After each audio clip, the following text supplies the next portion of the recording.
Welcome to the Safety and Risk Success podcast with me, Christian Harris.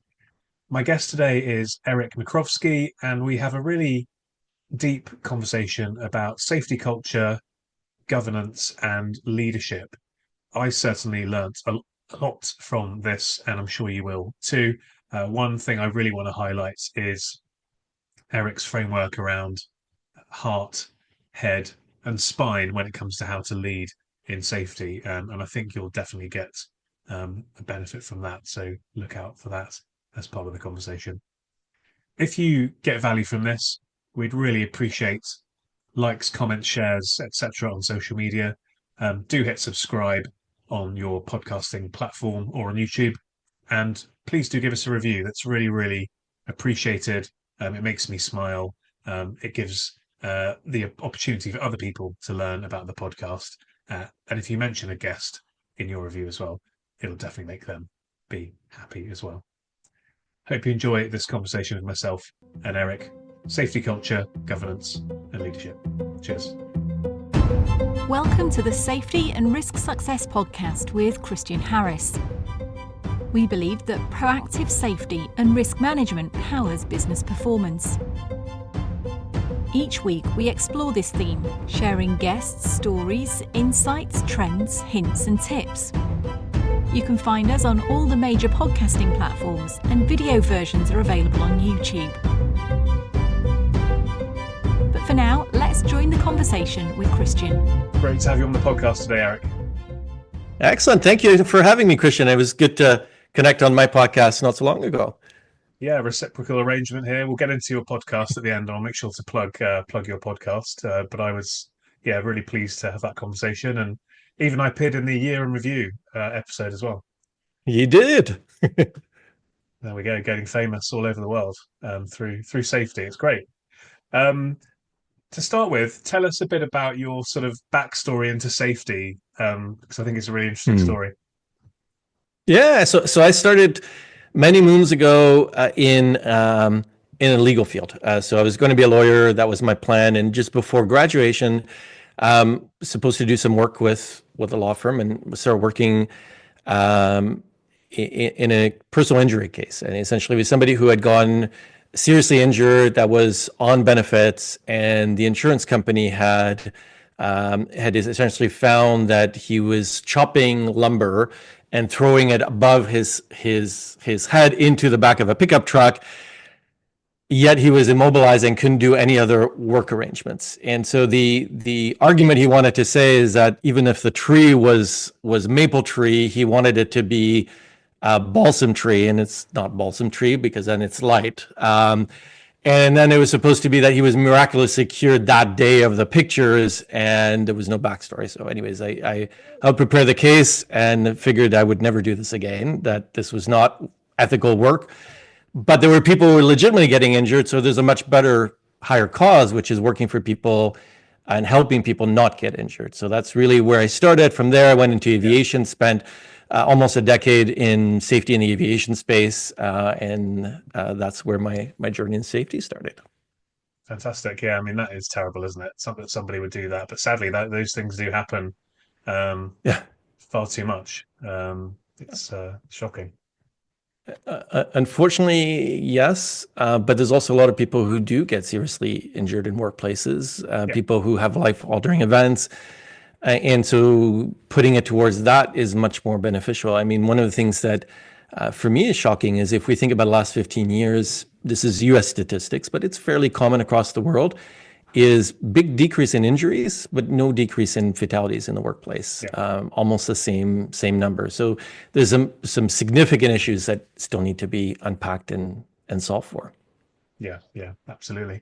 So you mentioned the aviation sector. Now that's one sector where I truly believe, not having worked in it, but just knowing what they have to do and what's important and so on and so forth, that safety lives and breathes and resonates throughout the whole culture of that industry. So I'm sure that was a great proving ground for you and a learning ground to develop your safety career. How do you define safety culture? To me, safety culture, and when I would say safety culture is part of a culture, right? Because everybody's got an organizational culture. You don't go and shop for one. You don't decide which one you have. You just end up with a culture that gets built. I really look at it as these are the shared beliefs that people have.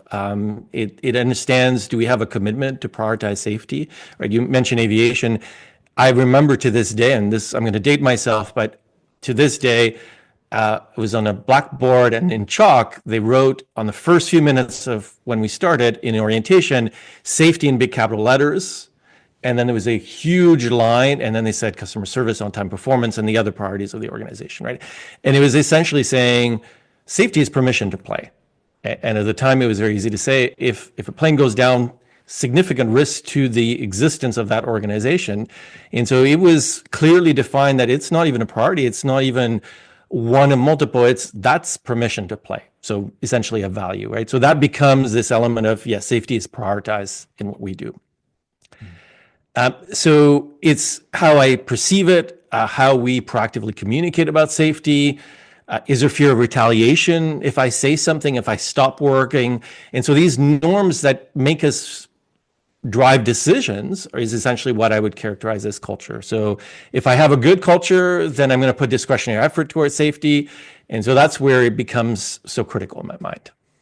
Yeah, yeah, yeah. And I think I'm trying to think of other sectors or industries where it might be similar. Maybe nuclear, Nuclear, yeah. maybe oil and gas. Although in the past, maybe less so than now. I think they've obviously had their fair share of bad things happening, which has driven that. But lots of other sectors are not so focused on safety, are they? Yeah, and I think part of it is driven by, in nuclear, if something goes wrong, it's catastrophic. In aviation, if something goes wrong, it's catastrophic. In many other industries, it's a sizable impact. If we think about Deepwater Horizon, significant costs to the business, significant reputational risk, but it's not the same impact, right? And I think as you go further from it could be catastrophic, then that's where it's easier to not prioritize it in exactly the same way. Yeah, yeah. So is it just a mindset shift that we need then to, because most industries I would say, and interested in your view, are kind of a bit more reactive, a bit less proactive. Safety's important. I don't see many industries where safety is not important, but it's kind of, how high up on that list of priorities is it? Is it all around our mindset safety? Mindsets, leaders, again, if we think about culture, is how am I communicating that message around prioritization, safety as a value? How are the leaders focusing? We'll talk a little bit about governance. Are those senior leaders talking about safety, or is it just the HSC department that's talking about safety? How embedded is it into all the leaders, their onboarding, how they show up? I've seen a lot of industries where they have a really good safety culture, and it's a choice, and they're not in these high risk categories. They may be in the electric distribution side, the gas distribution side. So obviously there's risks associated with it, but they choose to show up in a certain way, and others that don't choose to show up a certain way. And you got to remember, this culture is something that's been built over, in some cases, 100 years, 200 years. And so what people remember can be incidents that happened 40 years ago that become urban legend, which gets you then this understanding of prioritization. So leaders saying safety is my number one value doesn't flip the switch. There's a lot more that's needed to lead culture change around safety. Yeah. So how do we know if an organization is doing well in their safety culture or not? Is there a way of measuring it, for example, survey, let's say? Yeah, and definitely measure it. I would say definitely not a survey, because survey is useful. It gives you a perspective on perceptions, how people feel. Unfortunately, a lot of people think if I run a survey, I understand and I measure my culture.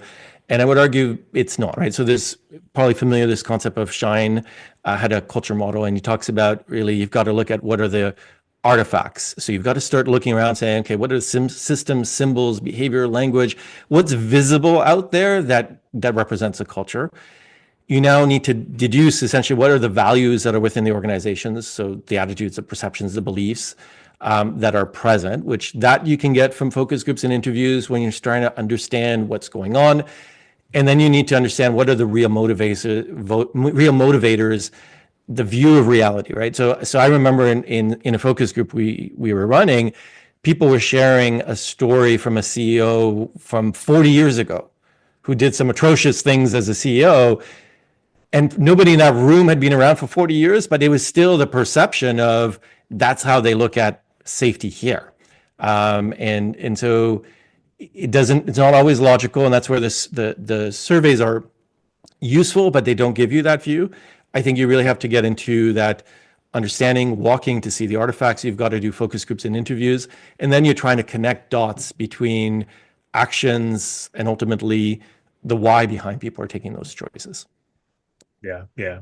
I think it's really important, isn't it, to actually not just rely on what people say, because Right. people judge. There's a saying that goes something like, "You judge yourself on your ambition or your Mhm. intention, and you judge everyone else on their action," or something. Words to I've butchered that, but Right. you get the drift.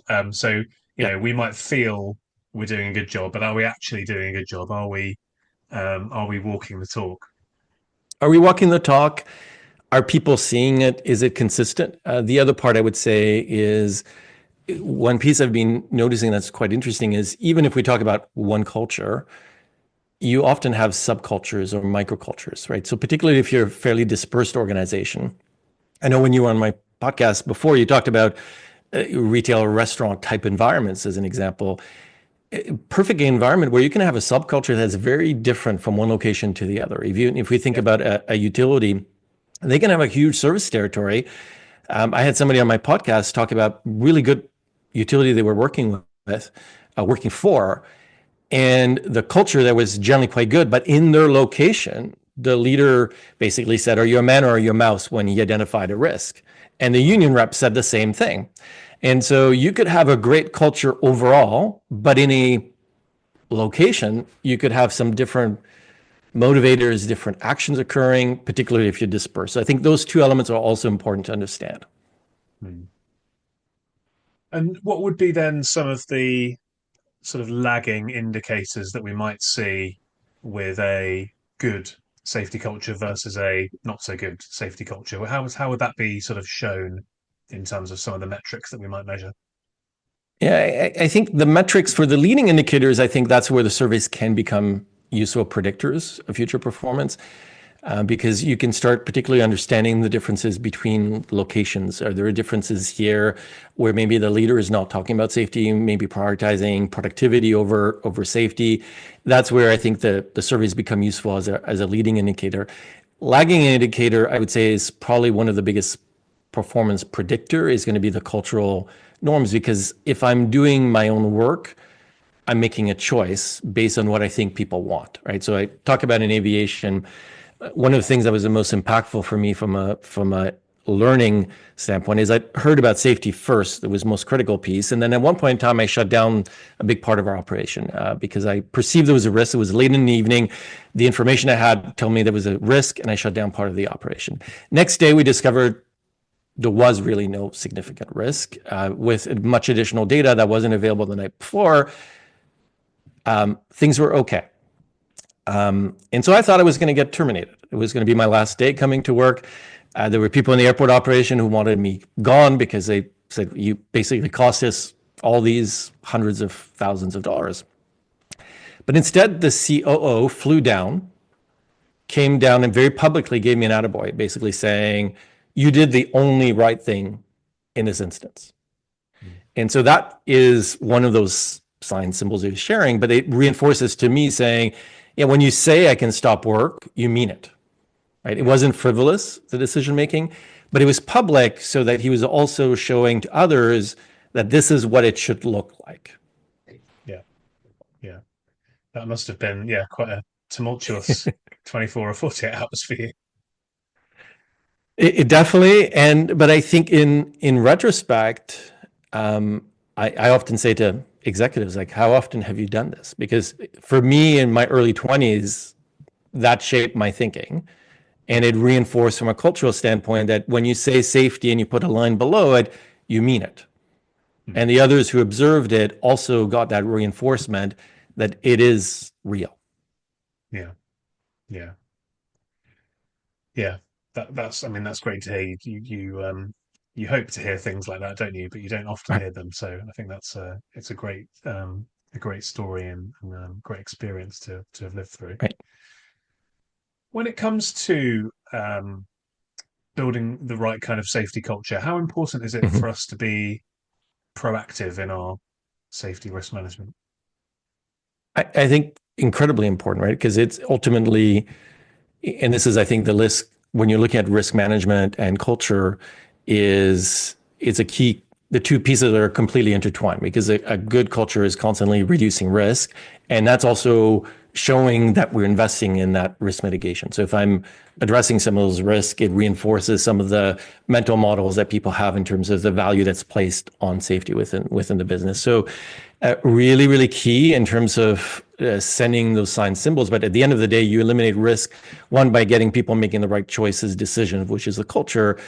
But ultimately, you also need to engineer out risk. You need to eliminate the presence of risk, right? When you think about what we talked about before in terms of slips, trips, and falls, yes, I need to have the mindset to think of how I'm walking and I'm not rushing in some of those pieces. But if you're not addressing floors, if you're not addressing shoes or some of the other pieces that are, or how you're cleaning the environment, you're unlikely to have a significant impact. Both need to show side by side. And as you're addressing these risks, you're helping culture as well.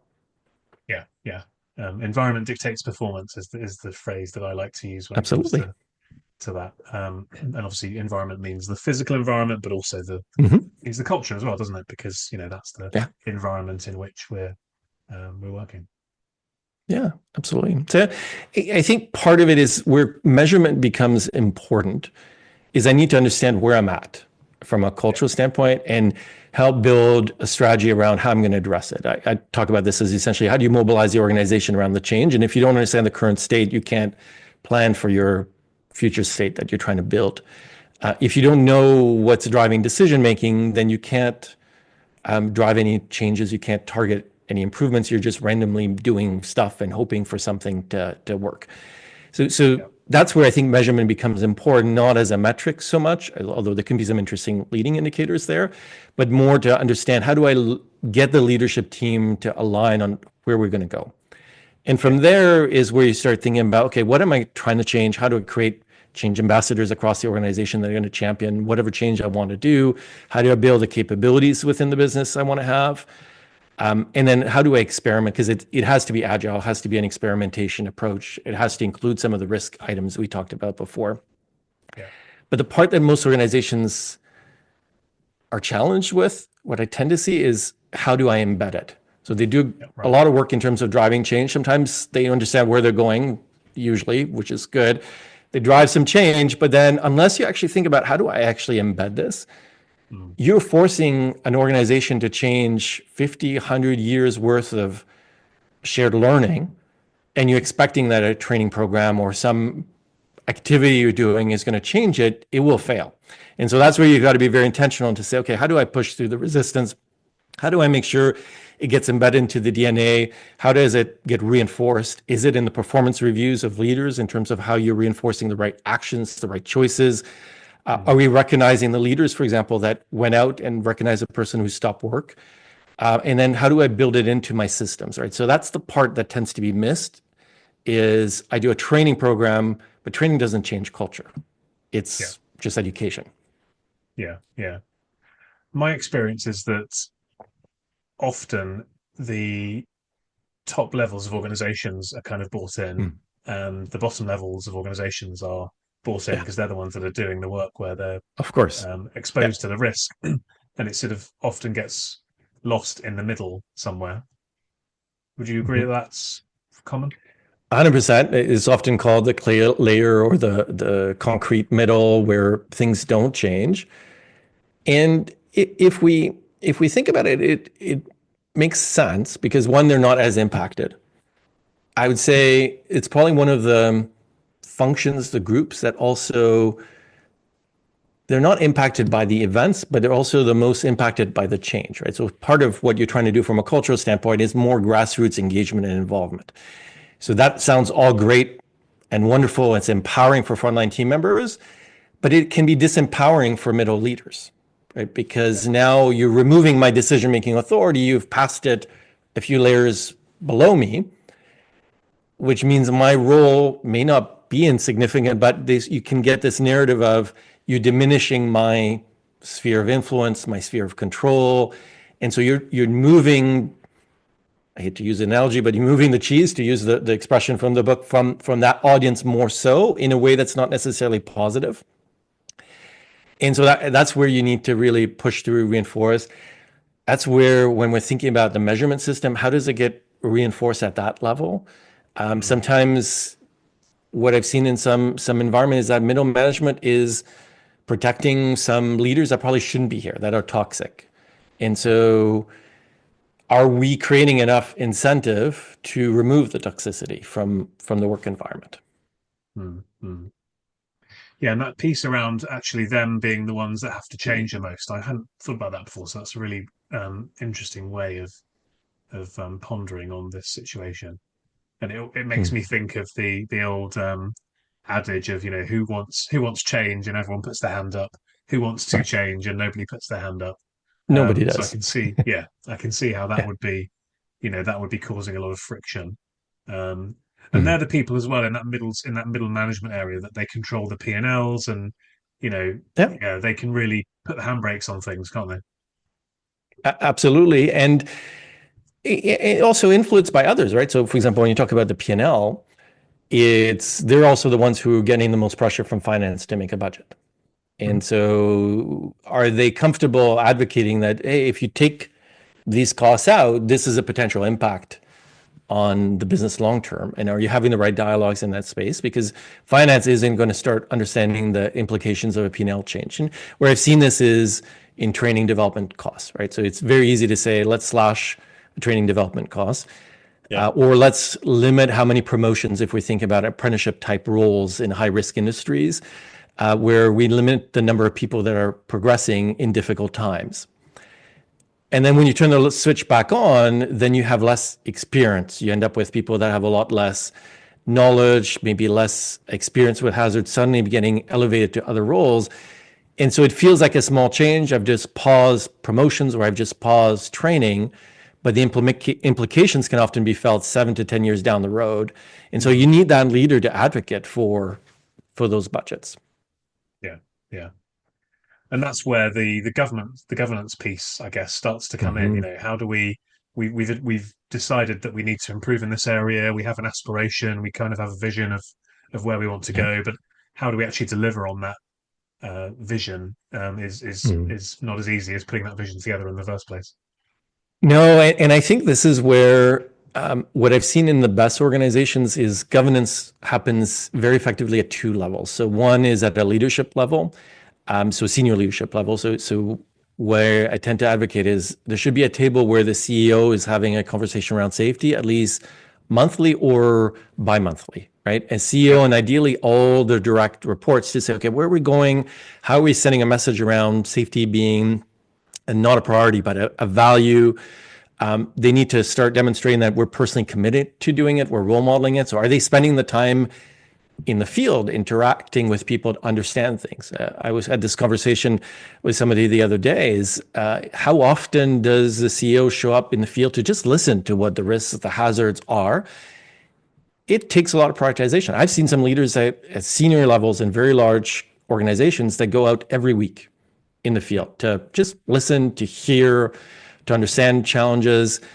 Some that go every month, some that go once a year.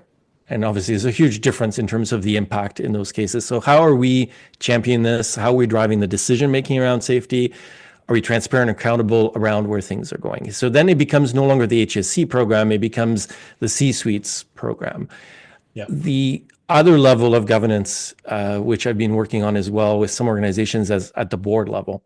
So same thing, if the board has real conversations around safety, then it becomes more driven across the organization. If the board is not, again, acting the same thing in terms of what's our vision, motivation, how we measuring, what are the leading indicators, and inspecting it. Obviously, board has a different role than management of the organization, Yeah.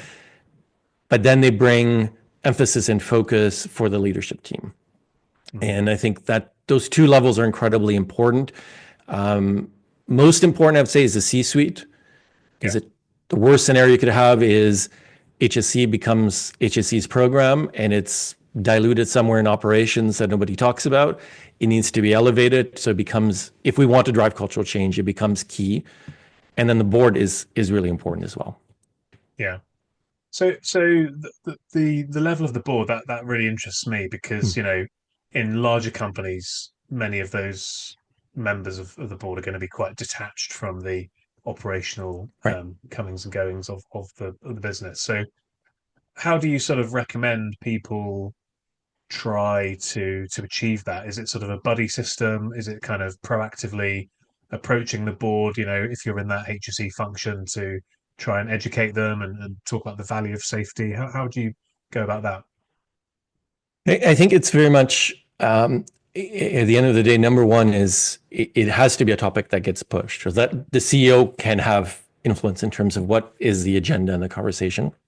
Yeah. The organization typically has a role in selecting who the board members are. So are the board members all financial executives, in which case they're going to be very detached and removed? Or do you have at least one person or two that maybe come from high risk industry, that come from an environment where they were exposed to safety? They may not be safety professionals or expert, but you want to have a few people that understand, and maybe it's a smaller subcommittee of the board of directors that looks at safety and how operations being run. Obviously, you don't want the board of directors to manage the organization. That causes all sorts of other conflicts, but they can be present. I've seen great boards go and do site tours, show up on location. I've had board members visit a location and then just ask, like, how does it feel to work here? What are some of the concerns you have around the work here? And in other cases, board members arrive unannounced in a high-risk environment. This was a mining environment, and nobody even talked about an orientation to the site. Nobody talked about PPE. Nobody did anything. And then you go, it's not embedded. So it's more pressure testing in terms of how safety is here. I think the other element is I've seen boards use safety culture assessments, like the more comprehensive ones, not a survey, as a validation of, is there a good strategy? How are we addressing the risks with a strategy from a safety standpoint? Yeah. I think it could be very powerful, that. And I wonder whether nowadays, if we compare now to 20 years ago, where ESG and such topics are kind of more pertinent, more relevant, particularly since the pandemic. I wonder whether that's happening more and more now. What's your experience? It's hard to say. I'd say the industries that I work with tend to be more mature. So there's a greater propensity of these topics being discussed at a board level, or thinking about how do I educate my board. So in some cases, I've worked with boards or a few key members of the board, right, more on the safety side, to say, okay, how do I elevate my degree of understanding of safety and influence and know how to ask better questions? So in higher hazard industries with a higher tension, I tend to see that conversation. Maybe it's combined with operational performance, where they're looking at safety as well as a facet. But it has to come as well from the organization saying, do I have the right composition on the board? And is this a priority? If it's a priority and a value, then are we giving it attention? I'm not saying that should be the number one discussion topic, but if we think about Deepwater Horizon, shouldn't the board care about it? Because that was a key operational risk that had significant financial impact for years to come. And those types of conversations need to occur. Yeah, and I suppose if we're saying safety is a core value of our organization, then if the board isn't discussing those list of core values, then what are they discussing, I guess? Correct. Right. What's the point of it? And ideally, safety could be measured, or could be as part of an operations review, but it could also be when you're looking at HR, people strategy, could be linked to it. There should be a housing at the board to have some degree of dialogue around safety culture at a fairly regular level, and Yeah. inspection of, are you advancing things and do you understand your risks? Yeah. Yeah. No, that makes good sense to me. So if we kind of go, sounds funny to say go down to the C-suite, but you know what I mean. If we move to the C-suite, where would you Mhm. see the biggest gaps typically in terms of how C-suite leaders approach safety governance? I think where I'd say the biggest themes I've typically seen is some C-suites are actively talking about safety, and that's healthy environment, right? So monthly or bi-monthly is tend to be what I see the most in the best organizations. And it's not safety presenting, it's operations presenting. What are we doing with the help of safety, right? So it's not safety being on a hot seat. It's much more of a conversation of where are we at, what are we driving? Are we driving the right strategic pillars? Are we addressing the right risks? So that more holistic view of the equation, with an intention to go spend time in the field to understand the real issues and bring those back into some form of action planning. So I'd say that's where I see the most proactive organizations having those conversations. And the other part is they're often out in the field leading, demonstrating that safety is the number one value from their standpoint. They're seeking input in terms of where are we not showing up this way? What do we need to drive change? They're showing active care on a regular basis. So those are the types of things I'd want to see from the C-suite, as well as setting clear expectations. If we're saying safety is important, what are the signals that I'm going to intentionally make to demonstrate this so that I pierce through the hundreds of years of culture?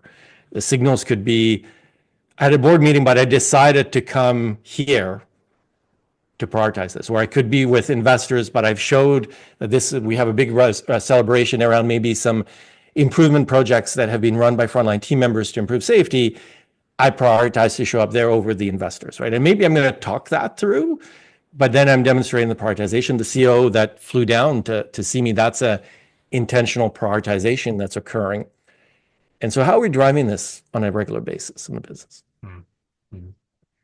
How dangerous at that C-suite level is or could be compliance? Compliance, Mm. as in just From the follow the perspective rules? of being compliance driven rather than, striving to be as good as we can be. Quite risky, quite dangerous. It limits what you're able to do, right? Mm. Because compliance should be the minimum requirement to get out of jail or to avoid fines. It does not drive culture, does not it actually drives culture. It drives a culture that safety is not really important here. We just don't want to get a fine for the work we're doing. If we want the discretionary effort of team members, we need to go way beyond what the regulatory frameworks are, right? If we want people to make the right choice when they're not looking, when nobody's watching, which is culture, we need to go far beyond what's legally mandated. I think the more you're dealing with remote workers, the more you're dealing with small teams operating remotely around the world, the more it's critical that you get to that discretionary effort side, the more it's important that culture becomes the norm. Think about aviation. You've got two pilots flying a plane. You need them to make the right choice when nobody's watching. Yeah. In nuclear, it's somebody's always watching, right? Because you're in a confined environment. There's good monitoring that occurs, but when you're dealing with lone workers, there's a lot of lone workers or small crews in oil and gas, utility workers, aviation, it becomes even more critical that the right choice occurs. Mm-hmm. Yeah, I always feel like it's a really messy situation when people talk about compliance because it sends all the wrong signals, like you said, and um, 100%. it winds me up, in my field, Mm. because it's the difference between where we're at and where we could be with just that little bit of extra time and effort and investment is so big. And the Yes. difference in time, effort, and investment is so small in comparison. But it's kind of like we've Yeah. got to push beyond doing the bare minimum. Yeah. And I mean, ultimately, if we want our employees to do more, to do Yeah. the right thing, then we need to demonstrate that that's what we want, but also what we expect. And following the letter of the law is minimum table stakes. Yeah. Doesn't get you out of jail. Yeah. Yeah. So for us to do that, we obviously need good leadership, which is the Mhm. third sort of topic that I was keen to talk to you about that. I mean, how would you define excellence when it comes to leadership in the realm of safety?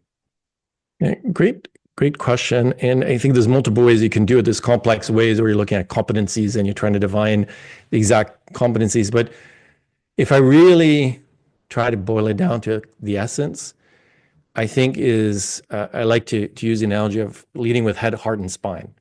And so the head is the logical, rational. Am I driving continuous improvement? Am I curious about what could be done?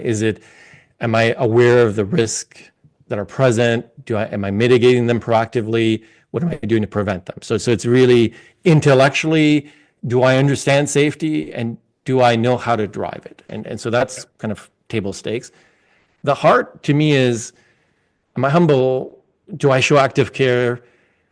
How do I involve my team to do the decision making? So we talked a lot about frontline team members being key to being part of the problem solving, to say, how could we make our work environment better? So that grassroots engagement is incredibly key. And that's because I need to care about people. I need to want them to do something, and I need to understand who they are and what motivates them, who they're staying safe for, as an example. Yeah. And then the spine one is one I added more recently in terms of my reflection, because what I start seeing is some people are really good in terms of the intellectual side. Some people are really good at dealing with the care side. But I also need to have the spine to say, hey, what you're doing is not right. And I've seen too many cases where people interpret it as saying, oh, I just need to be a nice dude to be a good leader. And it's not about being a nice person. It's also about having the courage to say, this is dangerous, or this is the priority, and setting expectations, checking in, following up, giving feedback when somebody is not doing what we're expecting. And often when we're talking about that middle layer, nobody's actually had a conversation with them to say, what you're doing is not okay. Here are the expectations. Here's what I want to see. When can I check in to see how we're doing? Mm. I really like that. I like that three-pronged approach. Someone said to me once, around being nice, you don't want to be nice. You need to be kind. So Right. if you're kind, that means you can give that hard feedback when you need Absolutely. to, but do it in an empathetic way. But being nice is kind of sort of pandering to emotions and not really enabling you to have that spine that you talked about. And there's a whole book that was written on this. If I care about you, then I can give you feedback. It's it's accepted because now I'm giving you feedback because I care about you, your development. And so it's Yeah, not a negative piece. If I don't care about you and I give you feedback, then it's somebody you don't want to work with. yeah, yeah. So if you were talking to a safety leader then, or someone Mhm. joining us on this conversation, are those the three kind of areas where you'd say, right, if you want to be more effective at safety leadership, rather than just sort of technical safety, let's say, Yeah. focus on those three things? I'd say that's a simpler way, the simplest way of presenting it, right? So I really, to me, we built competency models that get into all the defined competencies that are good for training and development, to say, okay, how do I get this leader from here to here? But simplistically, I think the head, heart, and spine is a very simple way to think about what am I objectively trying to do? I'm looking at the risks, I'm caring about my people, and I'm giving them feedback, right? In the same way that when we think about observations, I need to recognize you probably as often, if not more often, for a safe choice, as many times I've said, hey, there could be a better way to do this. And often what I see in observation programs is I catch you on everything you've done wrong, but I've never caught you doing the right stuff. And we need both. And there's probably more of an exit on the caring side, on the recognition side, for people going above and beyond the safety. Yeah, yeah. Yeah, I mean, I like that as a framework because I like sort of having the philosophy, and then obviously within each of those three buckets, there's a huge amount of technical stuff, Absolutely. and there's training, and there's Yep. um, books, and there's podcasts, and there's role playing, and Hmm. there's all sorts of other things you can do to improve in each area. But I think having that sort of nice framework is always is always valuable. Where would you say we, speaking in general, broad brush terms about the world of safety, are strongest among those three, and where do you think we've got the most room for growth? I think it changes a lot by organizations. I would say Yeah. in the pure HSE space, I tend to see a higher focus on the head side. So the logical, rational, I understand the risk, I'm mitigating the risks. And I've got programs that address different risks within the business. Yeah. I don't tend to see as much, and again, it's by organization. I don't see as much in terms of the heart and in safety, and it's there. I'm not saying there's no heart, but I'm just saying sometimes there isn't enough indexing on the caring side of the equation. And the spine part becomes hard for safety because unless you're actually in that model that I described, where there's a governance structure where the C-suite is having a conversation regularly on safety, operations is responding to it with the support of safety, how can I give you direct, candid feedback? It becomes a lot trickier, right? So you've got to create this environment where safety is a support function, Mm. but isn't responsible, accountable for safety, if that makes sense. Yeah. Yeah. It's interesting what you say about the heart because I feel as if we would sort of inherently know that that's there. And your backstory, Mhm. you mentioned that's because Right. it was the emotive nature of what happened there that made you think this isn't right, and I'd rather be on the other side of this. Um, but yeah, it's interesting that you've kind of highlighted that we maybe aren't quite as good as we might think we would be at actually putting that across properly and leveraging it because it's something we can leverage to the benefit of our organizations and ourselves. Absolutely. And I think part of it is how often do I speak to the caring side of the equation? So Yeah, almost everybody I know who's in safety did it for some good, solid reason and from a care position, but they yeah, may not communicate from a language of caring as often as they could, and they may not be heard from that language of caring as often as they could. It tends to be the business case for an improvement on the risk side. And so that it can become dry. And when you came on my podcast, we talked a little bit about how even you communicate to others in the organization on the value of safety. mm, If it's too transactional, it becomes less interesting, less emotive, and you don't get the yeah. organizational buy-in. And there's probably always going to be an investment that could make a bigger return if it's just transactional that isn't this, if Right. you know what I mean, as well. So Yes. Yeah. you have to bring this emotive side in to bolster the business case, I guess. Absolutely, because a business case for safety, if you're just looking at injury reduction costs, in many cases, it becomes very hard to get the ROI threshold that most businesses want from a return on investment. A lot of the risk is a downside risk in terms of it could happen, but we can't quantify the probability of it happening. And so then it becomes very hard to put hard dollars. You end up with soft dollars in terms of what the value is. And so the more you can demonstrate the value of that investment, the best organizations I've seen do things from a cultural standpoint, from a safety standpoint, the balance sheet requirement is not as high. It's not that they don't care about the investment, but they realize that safety is an investment into our future. And so it doesn't have to be that perfect logical business case. You still have to have a business case, but you are putting a lot more color to it. Yeah, fantastic. That's a great summary actually of how we should approach safety. Before we wrap up, Eric, give us a bit of an overview of what you do, what your organization does, if this has resonated with people, how you can help them, and then plug your podcast or plug anything else you wanna plug before we wrap up. So the organization's propelo.com. We do work in safety culture, safety leadership, governance, all of the pieces we've talked about. Half of my team's got a deep background in brain science and psychology, so deep understanding of people, why we make the choices that we make, and the other half more real world experience, how you drive change, how do you operationalize change in the business. And the podcast that you're on is more of a passion project for me. It's more in terms of getting great, interesting people that have great stories around safety, whether they're academic, whether they're practitioners, whether they're consultants, or they've had an injury in their personal life that changed their life. It's called Safety Guru, available through all the regular podcast channels out there. Fantastic. And if people want to get in touch, LinkedIn or Propulo, PROPULO.com. And those are probably the two best ways. Fantastic. Well, Eric, thank you very much for your time. A really interesting and valuable conversation. I picked up a few things, like I said, that I hadn't considered before. So I've definitely learned a lot. So I'm sure the audience will have learned some great stuff as well. So thank you. Thank you, Christian. Pleasure. Thank you for having me. Thanks. Thanks for joining us on the Safety and Risk Success podcast. If you've enjoyed this episode, please hit follow and do share on social media. Does anyone you know spring to mind as a great guest, even yourself? If so, please contact us on podcast@slipsafety.co.uk. See you next week for another episode.